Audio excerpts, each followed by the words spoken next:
Welcome to prep Navodaya previous year questions की series में आप सभी का हार्दिक स्वागत है। प्यारे बच्चों, आज की वीडियो में हम लोग 2016 में पूछे गए कुछ प्रश्नों को डिस्कस करेंगे। क्वेश्चन नंबर 67, श्रृंखला का अगला पद क्या होगा? 3, 4, 6, 9, 13 and what will be the next term? Find the next term of the series 3, 4, 6, 9, 13। अब इस सीरीज को अगर हम ध्यान दें तो आप क्या देखेंगे कि पहले दो में डिफरेंस है 1 का, फिर ये डिफरेंस हो जा रहा है 2 का, फिर ये डिफरेंस हो जा रहा है 3 का, फिर ये हो जा रहा है 4 का। तो अगला डिफरेंस होगा 5 का, यानी 13 प्लस 5 18 होगा हमारा अगला टर्म। तो आंसर हो गया ऑप्शन ए। क्वेश्चन नंबर 68, 6 अंकों की सबसे छोटी संख्या और 4 अंकों की सबसे बड़ी संख्या के बीच कितना अंतर है? The difference between the smallest number of 6 digits and the largest number of 4 digits is how much? तो पूछा जा रहा है 6 अंकों की सबसे छोटी संख्या। 6 अंकों की सबसे छोटी संख्या क्या है? 1 और उसके बाद 5 जीरो लगाएंगे, ये हो गई 6 अंकों की सबसे छोटी संख्या। और 4 अंकों की सबसे बड़ी संख्या के बीच कितना अंतर है? 4 अंकों की सबसे बड़ी संख्या है 9 9 9 9 और इन दोनों के बीच का डिफरेंस पूछा जा रहा है। तो ये तो जीरो है, ये बोरो करेगा इससे, ये है इसके पास नहीं है तो ये जाएगा सबसे पहले इसके पास, ये जीरो हो जाएगा और ये हो जाएगा 10। लेकिन अब ये इसको देगा तो ये हो जाएगा 9, ये 10 हो जाएगा, फिर ये 9 हो जाएगा। इस तरह से 9 होता जाएगा, ये सारा 9 और ये वाला 10 हो जाएगा। राइट, ये हम लोग बेसिक बचपन में ही सीख चुके हैं। 10 माइनस 9 1 होता है, 9 माइनस 9 0, 9 माइनस 9 0, 9 माइनस 9 0 और 9 के नीचे कुछ नहीं तो 9। ये हो गया हमारा answer 90001। Option A is correct. Question number 69, संख्याएं 56 और 84 के विषय में निम्नलिखित में से कौन सा कथन सत्य है? दोनों ही संख्याएं अभाज्य है, दोनों ही संख्याएं सह अभाज्य है, दोनों ही संख्याएं 14 की गुणक हैं, दोनों ही संख्याएं विषम संख्याएं हैं। Which one of the following is the correct statement for the numbers 56 and 84? Both the numbers are prime, both the numbers are co-prime, both the numbers are multiples of 14, both the numbers are odd. अगर हम नीचे से start करें तो both the numbers are odd तो है ही, दोनों ही even number हैं, सम संख्याएं। पहला ऑप्शन खत्म हो गया। दूसरा है both the numbers are multiples of 14, तो ये सही है क्योंकि 14 के टेबल में 4 बार में आता है 56 और 14 के टेबल में 6 बार में आता है 84, यानी दोनों 14 की गुणक है, मल्टीपल्स है। तो ऑप्शन सी हमारा करेक्ट हो गया। क्वेश्चन नंबर 70, राम ने एक पुस्तक 178 रुपए 50 पैसे में खरीदी, इसके बाद 248 रुपए 25 पैसे में कुछ दवाई खरीदी। उसने दुकानदार को 500 रुपए का एक नोट दिया, उसके पास कितने रुपए बाकी बचे हैं? Ram bought a book for rupees 178.50, some medicines for rupees 248.25 and gave a rupees 500 note to the shopkeeper. The remaining amount is। देखिए ये जो 178.50 रुपए लिखा हुआ है, इसका मतलब क्या होता है? डेसिमल के जो लेफ्ट में है वो रुपए है और उसके राइट में जो है वो कितने पैसे। राइट, तो उसने सबसे पहले 178.50 में कुछ पुस्तक खरीदी, उसके बाद 248.25 का उसने मेडिसिन खरीदा। इसको सिंपली जोड़ लेंगे, 5 5 2 7 8 8 16 बचा 1, 8 4 12 बचा 1, यानी 426 रुपीज 75 पैसे का उसने सामान खरीदा। 500 का नोट दिया तो कितना बचेगा? क्या करेंगे हम? 500 में से घटा लेंगे 426.75। इसमें 426.75 में 2 डेसिमल प्लेसेस है, इसलिए हमने यहाँ पे भी 2 डेसिमल प्लेसेस डाल दिया। 500 को हम लोग लिख सकते हैं 500.00। अब ये 10 हो जाएगा, 10 माइनस 5 होता है 5, ये 9 है, 9 माइनस 7 हो जाएगा 2 decimal.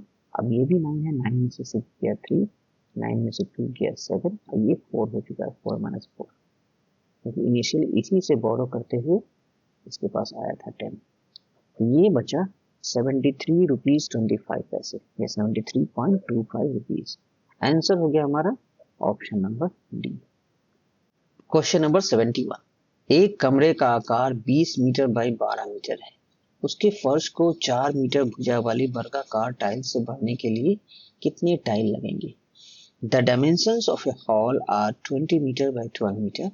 How many squared shaped tiles with 4 meter side will be required to cover the floor?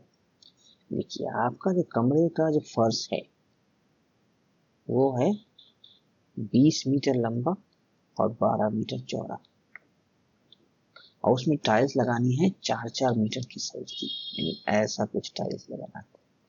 तो कितनी टाइल्स लगेगी? तो हम लोग क्या करेंगे, इस कमरे का क्षेत्रफल निकालेंगे, वो हो जाएगा 20 इंटू 12, और उसको डिवाइड करेंगे इस टाइल के क्षेत्रफल से। टाइल क्या है, वर्गाकार है, तो उसका क्षेत्रफल हो जाएगा 4 मीटर इंटू 4 मीटर, और दोनों को आपस में डिवाइड करेंगे तो ये हमें मिल जाएगा कितने टाइल्स की जरूरत है। तो 4 से ये 3 बार में कट गया, 4 से ये 5 बार में कट गया, और 5 दिया होता है 15, यानी 15 टाइल्स की जरूरत है। आंसर हो गया option number B. Question number 72, नीचे दी गई आकृति का क्षेत्रफल ज्ञात कीजिए। ये जो फिगर है इसमें ये वाला पार्ट जो है वो है 4 mm। Find the area of the given figure. तो इसके लिए हम लोग क्या करेंगे, यहां से एक वर्टिकल लाइन खींच लेंगे, वो सी को टच करेगा, एन से भी खींच लेंगे, और एफ से भी ऊपर की ओर ले जाएंगे वर्टिकल लाइन, जी से भी ऊपर की ओर ले जाएंगे, राइट। इस तरह से ये 5 पार्ट में बट गया, इसका नाम दे देते हैं 1 2 3 4 एंड 5। 5 पार्ट में बट गया, और जो मालूम है उसको लिख लीजिए। जैसे ये 2 mm है तो ऊपर में भी 2 mm हो गया, ये 6 mm है तो ऊपर में भी 6 mm हो गया, और ये टोटल कितना है, 6 2 8 16 है, तो ये 8 हो गया, यानी ये 8 है तो नीचे वाला भी 8 हो गया। ये अगर 6 है तो ये भी 6 हो गया, ये अगर 6 है तो ये भी 6 हो गया। 6 6 12 8 20 मैच कर रहा है। अब इधर देखेंगे, ये यहां से यहां तक 12 है और यहां से यहां 8 है, तो ये 4 होना चाहिए तभी 12 होगा, ठीक है। अब इसमें देखेंगे, ये टोटल अगर 16 है तो इधर भी 16 होना चाहिए, तो यानी यहां से यहां तक कितना होना चाहिए, 10 होना चाहिए, क्योंकि ये 6 है, 10 6 16, ये 10 है तो ये भी 10 होगा। अब ये 10 है और ये नीचे वाला 4 है, तो ये टोटल कितना हो गया, टोटल हो गया 14। यानी अब अगर आप ध्यान दें तो हर रेक्टेंगल का हमको डायमेंशन मालूम है। इसका है 12 एंड 6, इसका है 6 एंड 4, इसका है 8 एंड 14, इसका है 6 एंड 10, और इसका है 2 एंड 16। तो हम लोग सबका एरिया निकाल लेंगे। पहले वाले का एरिया A1 वो हो जाएगा 12 गुना 6 72। A2 सेकेंड वाले का एरिया वो क्या हो जाएगा, 6 गुना 4 24, क्योंकि रेक्टेंगल का एरिया होता है लेंथ इंटू ब्रेथ, लंबाई गुने चौड़ाई। तीसरा हो गया 14 इंटू 8 यानी 112। चौथा हो जाएगा, उसका लंबाई है 10, चौड़ाई है 6, 60 हो जाएगा। और पांचवा हो जाएगा 16 लंबाई है, 2 चौड़ाई यानी 32 हो जाएगा।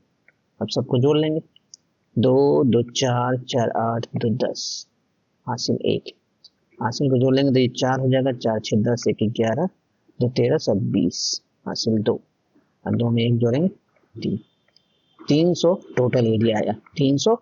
और यूनिट क्या होगा, क्योंकि हमने सब कुछ मिलीमीटर में लिया है तो मिलीमीटर स्क्वायर होगा हमारा आंसर, 300 मिलीमीटर स्क्वायर। आंसर हो गया ऑप्शन नंबर सी।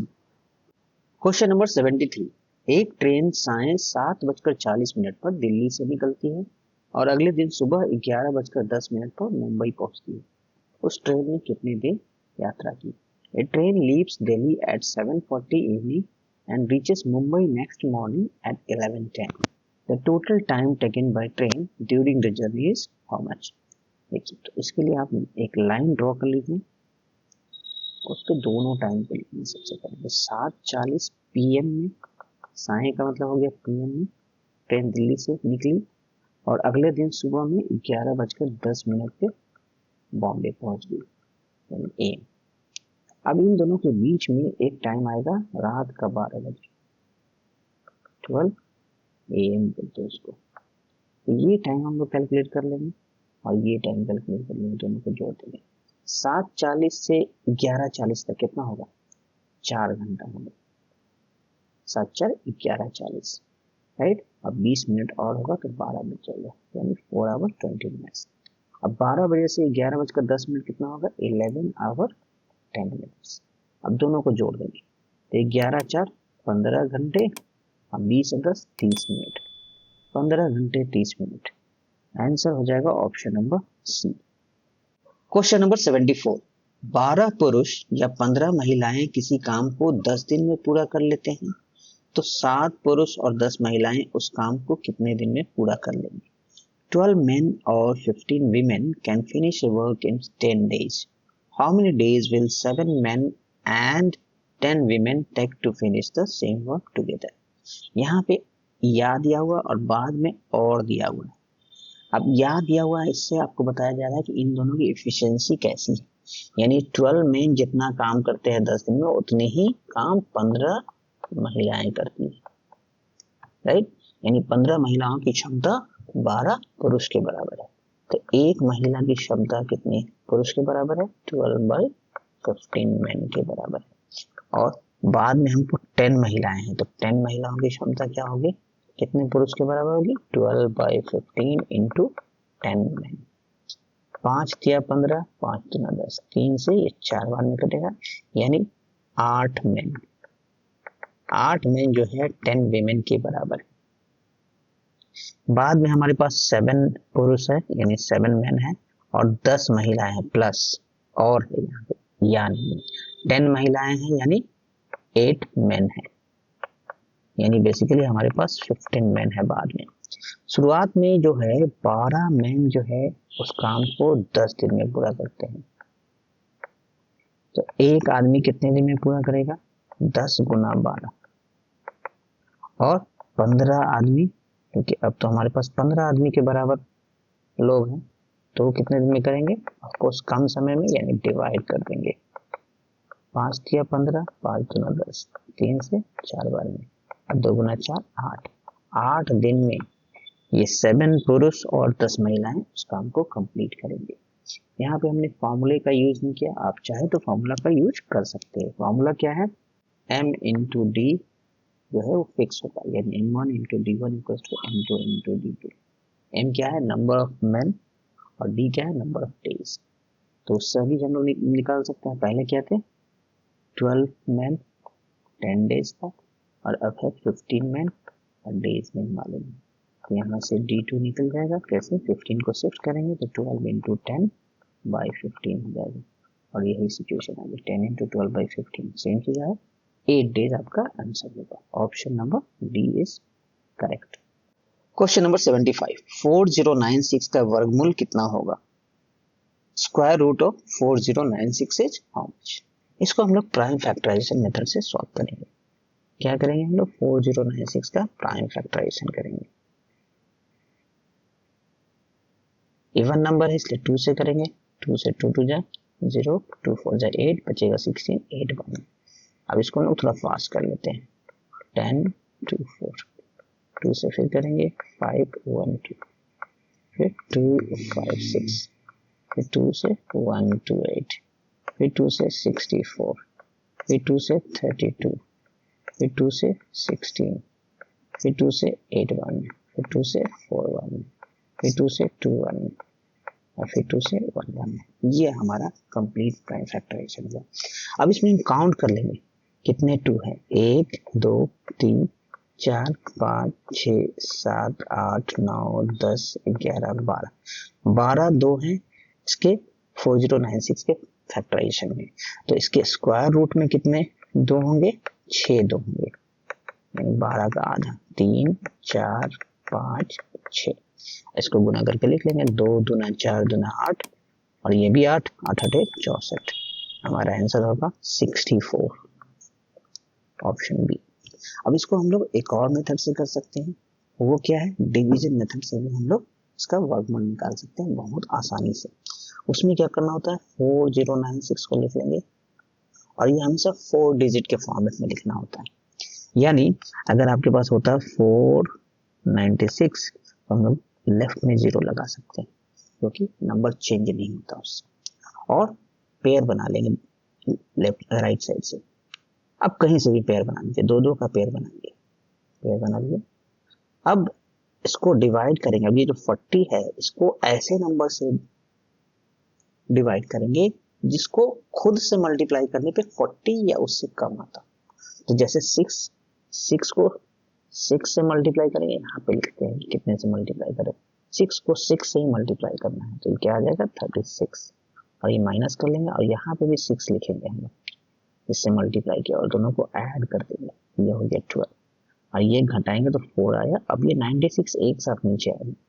अब यहाँ पे एक ऐसा नंबर सोचते हैं जिससे जो नया नंबर बनेगा, मान लीजिए 121 लिखा हमने, तो 121 को 1 से ही मल्टीप्लाई करेंगे।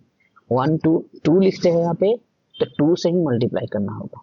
तो हम लोग इस केस में हम लोग 4 लिखेंगे, 4 लिखेंगे, 4 लिखेंगे, 4 लिखेंगे, 3 जगह सेम चीज लिखते हैं।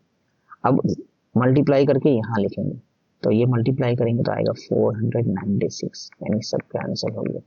कैंसिल हो गया तो ये जो वैल्यू आया यही हमारा स्क्वायर रूट है, 64 इज राइट आंसर। आप दोनों ही मेथड से कर सकते हैं, ये वाला भी आना चाहिए आप लोग को।